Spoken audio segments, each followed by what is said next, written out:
कभी भारत देश को सोने की चिड़िया कहा जाता था, जहाँ की धरती सोना उगलती थी, जहाँ ज्ञान, व्यापार और संस्कृति का अद्भुत संगम था। लेकिन सोचिए, ऐसा देश किसी का गुलाम कैसे बन सकता है? कैसे ईस्ट इंडिया कंपनी जो ब्रिटेन से भारत आई थी व्यापार करने की उम्मीद लेकर, वो भारत देश पर ही कब्जा जमा बैठी। आज हम उसी सफ़र की कहानी सुनेंगे जो भारत को गुलामी की बेड़ियों में बांध कर चला गया। जानेंगे कि भारत देश अंग्रेज़ों का गुलाम कैसे बना। वीडियो में आगे बढ़े लेकिन उससे पहले आप सभी से छोटा सा रिक्वेस्ट है कि अगर चैनल पर नए हैं तो इस वीडियो को एक लाइक करके हमारे इस चैनल को अभी सब्सक्राइब कर ले। भले ही आपके लिए ये एक सब्सक्राइब होगा, लेकिन मेरे लिए ये मोटिवेशन से कम नहीं। 1600 ईस्वी में ब्रिटेन से कुछ अंग्रेज भारत आए थे व्यापार करने के मकसद से। कुछ ही दिन बाद वे लोग मिलकर ईस्ट इंडिया कंपनी बनाई, जिनका मकसद था भारत से मसाले, रेशम, कपड़ा और हीरे जवाहरात खरीदना और विदेशों में जाकर बेचना। शुरुआत में वे लोग छोटी व्यापारी करते थे, लेकिन धीरे धीरे उनकी चालबाजी सामने आने लगी। उन्होंने व्यापार के बहाने से भारत के लोगों के बीच फूट डालना शुरू कर दी। जहां एकता थी वहां उन्होंने लालच और धोखे का जाल बिछा दिया, और यहीं से व्यापार से शासक बनने की कहानी शुरू हो गई। अंग्रेज व्यापार करने भारत तो आए थे, लेकिन उसके पीछे सबसे बड़ा राज छुपा था भारत देश पे कब्जा करना। लेकिन उतना आसान नहीं था अंग्रेज़ों के लिए, क्योंकि उस समय में भारत पे मुगलों का शासन हुआ करता था और मुगल बादशाह थे नवाब सिराजुद्दौला। नवाब सिराजुद्दौला के सैनिक पे आक्रमण करने का सोच तो था अंग्रेज का, लेकिन अंग्रेज़ कमज़ोर पड़ गए नवाब सिराजुद्दौला के सैनिक के आगे, जिसके बाद एक नया चाल खेलने लगे। नवाब सिराजुद्दौला के मंत्री मीर जाफ़र को राजा बनने का ऑफर देकर अपने साथ जोड़ लिया, और अंग्रेज़ की यही सबसे पहली जीत थी।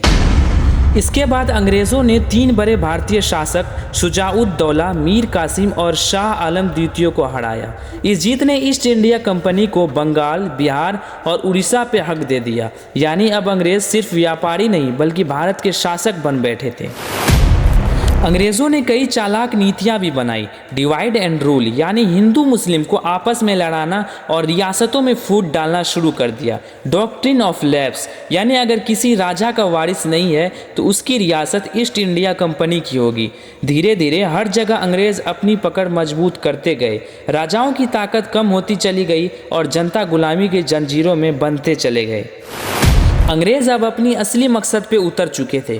भारत की दौलत लूटी गई, कपड़ा उद्योग तबाह कर दिया गया, किसानों से जबरन टैक्स वसूले गए। जहां भारत कभी कपास और रेशम का सबसे बड़ा निर्यातक था, वहीं अब लोग भूखों से मरने लगे थे। इतिहासकार बताते हैं कि 200 सालों में अंग्रेज़ भारत से 45 ट्रिलियन डॉलर की संपत्ति लूट कर ले गए। यानी भारत को गरीब और ब्रिटेन को अमीर बनाने की पूरी साजिश रची गई।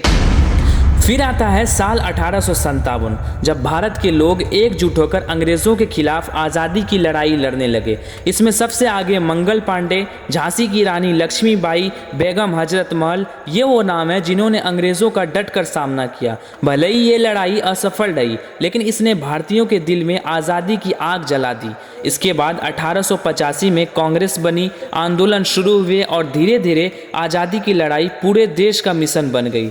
लेकिन गुलामी की जड़ें इतनी गहरी थी कि 2 साल तक अंग्रेज़ों की हुकूमत रही भारत देश पे। अब सवाल खड़ा होता है कि भारत देश अंग्रेज़ का गुलाम बना कैसे? तो अंग्रेज़ सबसे पहले एक नीति पे काम करना शुरू किया, फूट डालो और राज करो। यानी कि अंग्रेज़ आपस में ही धर्म के नाम पे भारत के लोगों को लड़ाना शुरू कर दिया और नफरतें पैदा करना शुरू कर दी, और भारत के लोग भी आपस में ही लड़ने लगे। यही वो समय था जहाँ से अंग्रेज़ को भारत पे अपनी पकड़ मजबूत करने की एक मौका मिल गई थी। अगर भारत देश एकजुट होता तो शायद कभी गुलाम न बनता, लेकिन हर हार एक सबक देती है। आज हमें याद रखना है, जब तक हम एक रहेंगे तब तक कोई ताकत हमें गुलाम नहीं बना सकती।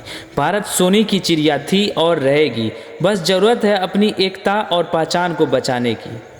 तो ये थी कुछ बातें जिसके कारण भारत देश अंग्रेज़ों का गुलाम बना था। हमें यहाँ से ये सीख मिलती है कि भारत के लोग जब तक एक है तब तक दुनिया का ऐसा कोई ताकत नहीं जो भारत देश को गुलाम बना सके। वीडियो अगर अच्छा लगा हो तो कमेंट्स में जय हिंद जरूर लिखिएगा।